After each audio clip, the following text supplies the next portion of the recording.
자, 그러면 뭐 2주간은 지금 현재 전체 책을 한번 들여다보긴 봐야 될 것 같은데 지금 PPT 자료가 제대로 준비된 게 없어서 이번 주는 그냥 제가 준비한 대로 진행하겠습니다. 물론 우리 과목의 가장 중요한 부분들이 하나니까 그냥 말씀을 드리겠습니다. 저 시험에 대한 부분이거든요. 이 부분 우리가 첫 시간이니까 시험 제도에서 좀 더 알아보도록 하겠습니다. 지금 현재 갖고 계신 교재는 요 시험 제도가 어디 있냐면요. 2장에 있어요. 2장. 공인인증사 제도 그래갖고 제2장 교재는 88쪽입니다. 고개를 펴놓으시고 팔짱 끼시고 조용히 그냥 들으셔도 됩니다. 자, 그러면 이 공인인증사 시험 또는 업무 이런 것들을 정하기 위해서 우리 소관부처가 국토교통부거든요.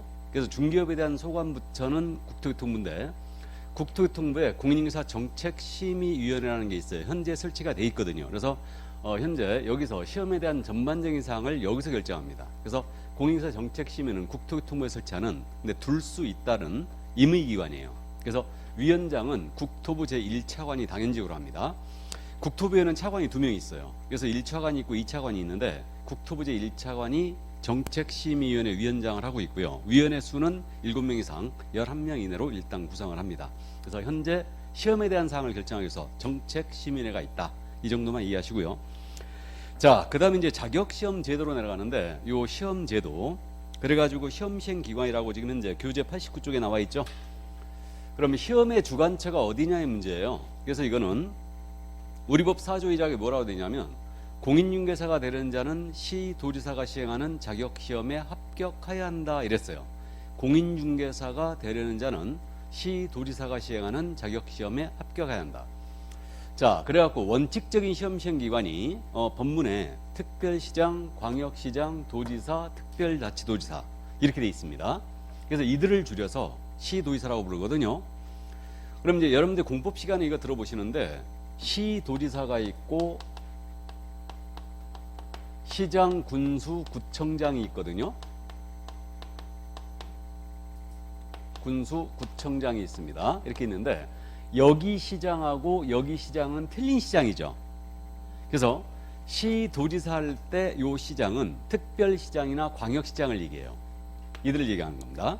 그 다음에 시장, 군수, 구청장 할 때는 군수, 구청장과 동격인 자니까 광명시장, 하남시장, 이천시장 이런 분들이에요. 그래서 요 시장은 시군 구청장 할 때 요 시장은 군수 구청장과 동격의 시장이니까 이른바 뭐 광명시장 이런 분들이 시장이다. 그 다음에 이제 여기 시도지사 할 때 요 시장은 특별시장이나 광역시장을 얘기합니다. 도지사와 동격인 자니까. 그래서 이렇게 됩니다. 우리 특별시가 있고요. 광역시는 몇 개 있나요? 5개, 6개요. 6개 있습니다. 그래서 부산광역시, 대구광역시, 인천광역시, 광주광역시, 울산광역시, 대전광역시가 있죠. 그래갖고 6개가 있습니다. 그러면 시도지사가 시행하는 요 시험에 합격하셔야 돼요. 그래서 원칙적인 시험 시행기관, 그러니까 시험의 주관처가 시도지사란 얘기예요. 이게 그럼 시험이 시도별로 시행된다는 게 원칙이란 얘기죠. 이 얘기예요. 그럼 시험이 시도별로 시행되다 보면 수준이 서로 안 맞을 수 있잖아요. 그러니까 시험 수준의 균형 유지를 위해서 우리 국토교통부 장관이에요. 이분이 직접 시험지를 출제하거나 시험을 시행할 수 있어요. 물론 국토교통부 장관이 시험을 시행하고자 할 때는 공인인증사 정책심의위원회 의결을 먼저 거치게 돼 있습니다. 자, 그래서 현재 예외적 시험 시행기관장이 바로 국토교통부 장관이다. 이렇게 돼 있는데 이들이 직접 시험을 시행하는 건 아니겠죠. 그죠? 그래서 현재 위탁 시행을 하고 있는데 위탁 시행은 누가 할 수 있냐면요. 우리 공인인증사 협회가 있거든요. 협회가 2군데 있어요. 그래서 협회에서 위탁 시행이 가능하고요. 공기업이나 준정비관에서 위탁 시행이 가능합니다. 이 공기업은 한국토지주택공사 있죠. 토지공사, LH공사. 그래서 여기를 염두에 둔 거고 그다음에 준정비관은 산업인력공단을 염두에 둔 거예요. 그래서 현재 준정비관에 해당하는 산업인력공단에서 위탁 시행을 하고 있는 겁니다. 참고로 있잖아요. 제 기억에 1회서부터 11회였죠. 1회서부터 11회까지는 그때 당시에는 건설교통부, 건교부에서 직접 시험을 시행했어요. 그랬다가 12회 시험서부터 15회 시험 때까지 산업인력공단에서 위탁 시행을 했습니다. 그래가지고 시험이 본궤도로 올라간 게 여기 산업인력공단이 위탁 시행을 할 때부터예요. 이때서부터 이제 본궤도로 시험이 올라갑니다. 그래갖고 이때서부터 이제 오프라인 학원들이 쫙 생기기 시작하면서 수험 인원이 대단히 늘어났고 매년 시험을 치르게 되는 거예요. 계속. 그래갖고 산업인력공단 넘어서 이제 본궤도로 올라갔죠. 이게. 그랬다가 이제 말씀드렸듯이 15회 때 난이도 조정에 실패했어요. 그래가지고 15회 추가 시험서부터 18회 때까지는 한국토지특공사 있죠. 그래서 LH공사, 그래서 토지공사에서 시험을 위탁 시행을 했습니다. 이게 제 개인적으로 판단했을 때요. 지금 33회를 보는 동안 시험이 가장 문제가 정교하고 정확하게 출제했을 때가 이때였어요. 그러니까 이때 오류를 범했기 때문에 토지공사에서 위탁 시행할 때는 출제위원들을 선별을 할 때도 아주 굉장히 신중하게 선별했습니다. 그래가지고 어쨌든 이때 시험이 가장 정교하게 출제했죠. 그랬다가 이제 19회서부터요. 19회 시험서부터 지금 현재까지 계속 산업인력공단이 위탁 시행을 하고 있는 겁니다. 이게. 그래서 지금 현재 이 시험 시행기관은 원칙이 바로 시도지사다. 예외적 시험 시행기관이 바로 국토교통부장관이고 현재 산업인력공단은 위탁 시행처일 뿐이에요. 그럼 원칙적인 시험 시행기관이 지니는 의미는 어디냐면 여러분들이 합격을 하셨잖아요. 그럼 합격하시면 자격증 받아야 되죠. 그럼 자격증 교부를 누가 하게요? 바로 시도지사가요. 자격증 교부는 시도지사가 합니다. 원칙적인 시험 시행기관이 여기니까. 정확하게 얘기하면 여러분들이 8월 초에 응시원서를 내잖아요. 응시원서를 낼 때 내가 써놓은 주소 있죠. 그 내 주민등록지 관할 시도지사 이분이 자격증을 줘요. 그럼 여러분들은 8월 달에 원서 접수할 때 만약에 인천광역시에 주소를 두고 있었다. 그럼 인천광역시장이 교부하는 자격증 받으셔요. 김포시에 두고 계셨다. 그럼 경기도지사가 교부하는 자격증을 받게 되세요. 그럼 자격증은 누구한테 받느냐? 시도지사고 내가 인천시장한테 자격증 받았잖아요. 제주도 가서 중개업해도 상관없습니다. 전국 어디 가서 중개업을 하든지 관계없어요. 자격증 교부권자가 시도지사다. 이 점을 이해해 두시고 그럼 왜 시험이 이렇게 됐을까? 왜? 이게 당초에 시험을 처음에 시작할 때는요. 우리 운전면허 시험이 지금 시도별로 가고 있다는 거 아십니까? 여러분들 면허증 보시면요. 인천광역시에서 만약에 운전면허증 취득했잖아요. 그럼 인천광역시 경찰청장이 발행하는 운전면허증 갖고 계세요. 그러니까 원래 운전면허 시험이 시도별로 가기 때문에 우리 시험도 출발은 그렇게 했어요. 일정한 소양만 갖추면 자격증을 주는 걸로 그렇게 출발해갖고 시도지사로 돼 있는데 이게 운전면허증하고 우리 시험을 지금 비교하는 것 자체가 불쾌한 거죠. 어디 운전면허 시험을 우리한테 붙입니까? 이거 거의 고시화돼 있어요. 그러니까 시험이 누적되다 보니까 문제가 정말 어려워졌습니다. 저는 자격증이 있는 것 같아요, 없는 것 같아요? 있는 것 같죠? 생긴 게 있는 것 같습니다. 저 공부할 때하고 지금 여러분들 하는 거하고요 문제 수준의 차이가 엄청납니다. 그래서 솔직히 저 딸 때는요 대충 그냥 한 6개월 정도 공부하면 그냥 땄어요. 다 땄습니다. 근데 지금은요 1년을 해도 될까 말까예요. 그 정도로 시험이 어려워졌습니다. 지금 현재 분량도 엄청나게 많아졌고요. 그래서 어쨌든 현재 원칙적인 시도지사가 요 시행기관장이 바로 시도지사라는 거, 그러니까 이자가 자격증을 준다는 걸 이해해 두시고요. 예. 한때 협회에서요, 우리 공인중개사협회에서 그 자격증을 국토부 장관이 주는 걸로 추진을 했었어요. 근데 국토부에서 절대 받아들일 일이 아니죠. 예산도 확보해야 되지 얼마나 귀찮겠습니까? 그래서 어쨌든 현재 시도지사가 교부를 하고 있어요. 시험이 협회로 위탁되면 어떻게 될 것 같아요? 어려워질 것 같아요? 쉬워질 것 같아요? 어려워지겠다. 감이 참 좋으신데 기득권을 가진 분들이죠. 그래가지고 협회에서 가져가려고 아주 애를 많이 쓰고 있는데 절대 안 주죠. 이거. 그래갖고 협회에서 지금 현재 주장이 그거라니까요. 야, 공인중개사 그렇게 많이 배출해서 어떡할래? 그러고 있어요. 그래갖고 이번에 지금 국회 법안이 올라간 것도 뉴스 들으셨는지 모르겠는데 협회가 지금 2개가 있다고 그랬죠. 하나로 통일하고 강제 가입을 하게 하자. 그렇게 지금 추진되고 있어요. 협회. 그래서 어쨌든 현재 그렇게 현재 가고 있습니다. 자, 그 다음에 이제 넘어갑니다. 응시 결격에 대한 부분인데 결격이란 말은요. 우리 교재 응시 결격은 쭉 넘어가고 교재를 보고 계신 분은 거기 그저 93쪽에 있어요. 93쪽. 응시 자격이라고 지금 나와 있죠. 그러니까 응시 자격이 없는 자, 이 자가 응시 결격이라고 그래요. 자격이 없는 자, 결격. 그래서 응시 결격인데 시험을 못 보는 자가 딱 정확히 2명 있습니다. 공인중개사 자격을 취소당했잖아요. 그럼 이분은 3년간 시험을 못 봐요. 3년간 자격 취소를 당하면. 자격 취소의 대표적인 사유는 대여예요. 대여. 자격증 빌려줬다가 취소당했다. 그러면 이때는 3년간 응시를 못 해버리고요. 시험 보면서 컨닝하다 걸렸어요. 이게 부정행위라고 그래요. 그럼 시험 부정행위를 하다가 적발됐다. 그럼 이자는 5년간 응시를 못하게 돼 있습니다. 이렇게. 그러면요, 이 2명만 시험을 못 보고 나머지는 다 볼 수 있다는 얘기네요. 그러니까 우리 시험은 전문 자격증이니까 능력이 다면 다 봐라 이거죠. 대신 이 2명은 못 봅니다. 그래서 성별, 연령, 학력, 국적의 불문이에요. 외국인도 다 응시할 수 있어요. 그래서 이 2명을 제외하고는 전부 다 볼 수 있다. 이렇게. 그럼 우리가 운전면허증 갖고 있는데요, 운전면허 취소하면 면허시험 몇 년간 못 보게요? 1년. 운전면허 정지기간 중에 운전했다 걸려갖고 취소했다. 그럼 이때는 2년을 못 보거든요. 그러니까 운전면허 시험은 취소를 당하면 1년간 못 봅니다. 우린 무려 몇 년? 3년간 못 봐요. 그리고 여기 부정행위자 있죠. 부정행위자는 무려 5년이나 못 봅니다.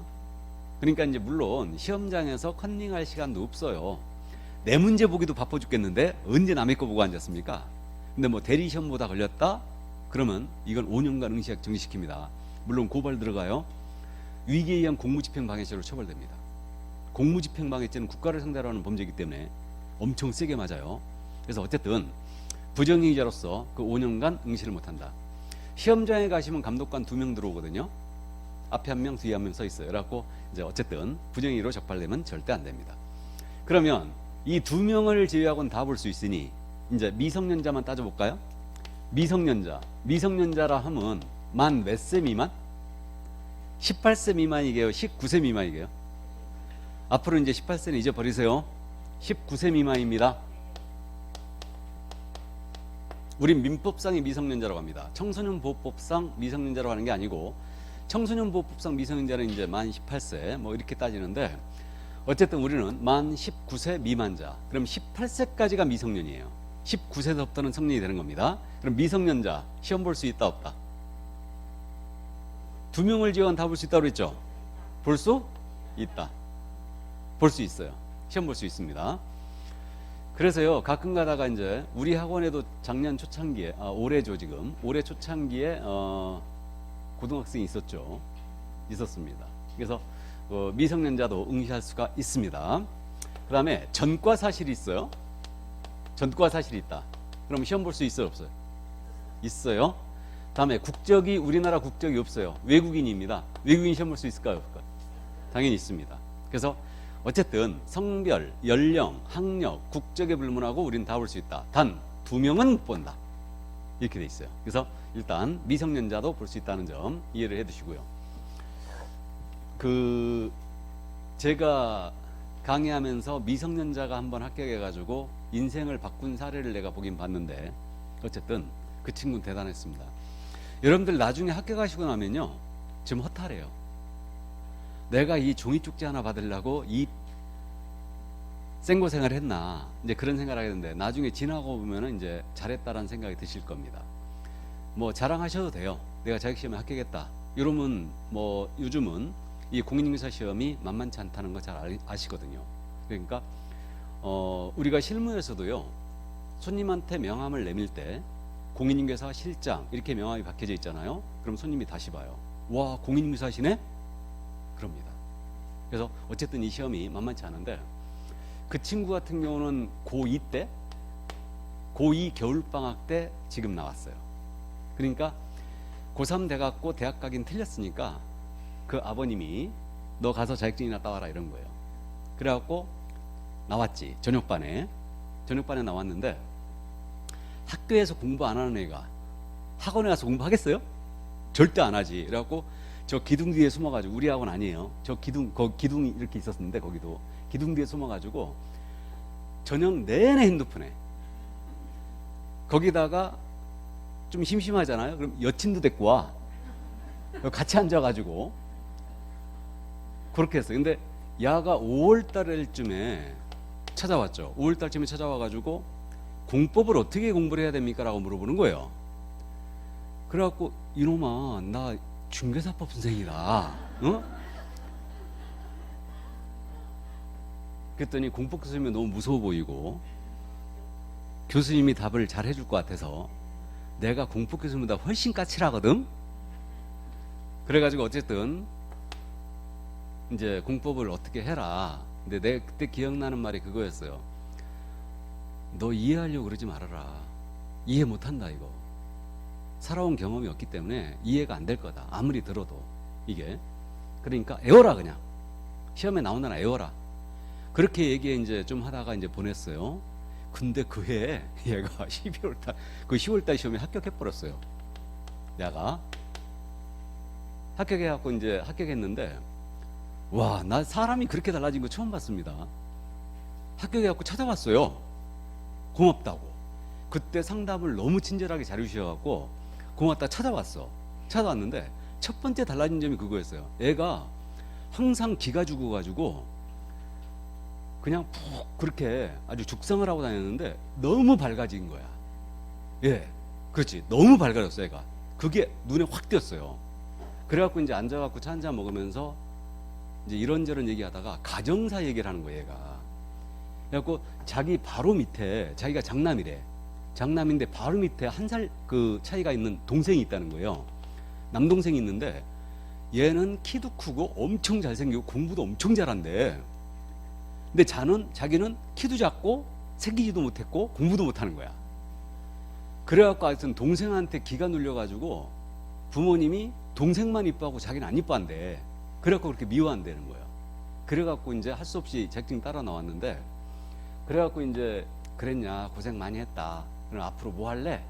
그랬더니 대학을 가겠다는 거야. 이제 자신감이 생긴 거지. 근데 이미 수능은 끝났잖아요. 수능 지금 이번 주 목요일이잖아. 수능은 망쳤겠죠. 당연히 망쳤어요. 그러니까 올해 가긴 틀린 거지. 그래갖고 그럼 전공을 뭐 할 건데? 그랬더니 교수님 추천 좀 해달래. 그래갖고 야, 네가 적성에 맞아야지 그동안 생각했던 게 있을 거 아니냐. 그랬더니 그런 거 없대. 그래갖고 그러면 부동산학과나 지적을 전공해라. 지적과는 안 될 것 같고 일단 지적과는 등급 자체가 있어야 되니까 그럼 부동산학과로 일단 생각을 해봐라. 그래갖고 이제 그 이후로는 제가 연락을 못 받았는데 그러니까 부모님은 어떻게 생각하시다 그랬더니 대학 간다 그랬더니 부모님이 너무너무 좋아하시더래. 그래갖고 걔는 아마도 그 이후에는 연락이 없어서 모르겠는데 대학을 갔을 걸로 보여요. 그러니까 인생이 바꾼 사례죠. 그러니까 자격증이 아무것도 아닌데 얘는 이걸 발판으로다가 인생을 바꿔버린 거예요. 그러니까 나 그렇게 애가 달라진 거 처음 봤다니까 이게. 그래갖고 어쨌든 그런 이제 사례를 본 게 굉장히 보람 있는 일이었고요. 그 젊은 친구 같은 경우에도 그 인생의 진로를 이 자격증을 따고 바꾸는 사례를 제가 이제 상담을 하면서 몇 번 이제 봤는데 한 친구는 그랬더라고요. 제대를 하고 학원에 들어온 거야. 그러니까 아직 복학 시간이 남았으니까 학원에 가서 공부를 한 겁니다. 그래갖고 내가 이제 나중에 전화가 왔는데 그 내가 그런 상담을 해줬대요. 난 기억이 잘 안 나는데 워낙 많은 상담을 해주니까. 그러니까 그 진로 상담을 나한테 받았대. 그래갖고 그 친구가 전공을 지적을 한 거예요. 지적과 전공을 한 거야. 그래갖고 이제 그 2년제 대학 지적과 전공을 했는데 젊은데 네가 공인중개사를 할 수 있느냐. 일단 대학도 졸업해야 되고 그러니까 이거를 공인중개사를 넌 아직 인생 있고 결혼도 해야 되니까 그런 거 하지 말고 이걸 발판으로 해가지고 지적공사를 한번 검토를 해봐라. 그랬더니 지적공사 합격했다고 전화 왔어요. 지적과 전공을 했기 때문에 지적공사 자격이 있는 거예요. 그래갖고 지적기사 자격증이 있기 때문에 지적공사 합격했다고 얘는 인생을 바꾼 거지 이제. 그래갖고 지적공사가 공사 중에 랭킹 5위 안에 들어갑니다. 근데 어쨌든 이런 이제 사례를 봤고요. 또 한 친구는 경찰로 빠진 친구가 있어요. 지금 현직 경찰이에요. 그러니까 자격시험을 딱 공부해 보니까 법이 너무너무 재밌더래 법이. 그래갖고 전공을 완전 다른 걸 했는데 법이 너무너무 재밌어가지고 이거 따자마자 노량진 들어간 거지. 그리고 경찰 준비를 한 거예요. 그래갖고 1년 만에 끝내버린 거지. 그러니까 얘는 공부를 이제 하던 습관이 있었기 때문에 너무너무 법이 재밌어갖고 그냥 딱 때려치우고 핸드폰도 다 없애버렸다고 그러더라고. 본인 얘기예요, 그거는. 자기 노량진 들어가면서 핸드폰을 완전히 없애버렸대, 그냥. 아예. 없애고 1년 동안 거기서 경찰직 준비를 해가지고 지금 현직 경찰이에요. 인생을 바꿨지. 그러니까 이런 젊은 친구들 이제 보면서 자격증 따면서 바꾸는 게 참 보람이 많이 느껴졌습니다. 그러니까 그런 얘기를 난 젊은 친구들한테 가끔 하거든요. 이 자격증을 가지고 너무 나이가 젊어도 나중에 결혼도 해야 되고 시집도 가야 되는데 중기업에 빠져 있으면은 자칫 돈은 벌 수 있을지언정 잘못하면 인생이 뭔가 나중에 허탈하지 않겠느냐. 그러니까 뭔가 다른 길을 이 발판을 삼아서 찾아봐라. 이제 그런 얘기를 하는데, 특히 지금 공인인사 자격증이 있을 때 어드밴티지가 있는 게 그 한국 부동산원 있죠. 한국감정원. 여기도 이제 어드밴티지가 있어요. 자격증이 있으면. 그 다음에 코레일 같은 경우도 있었어요. 코레일 같은 경우도 어드밴티지가 있습니다. 자격증이 있으면. 가산점이 있다는 얘기죠. 그러니까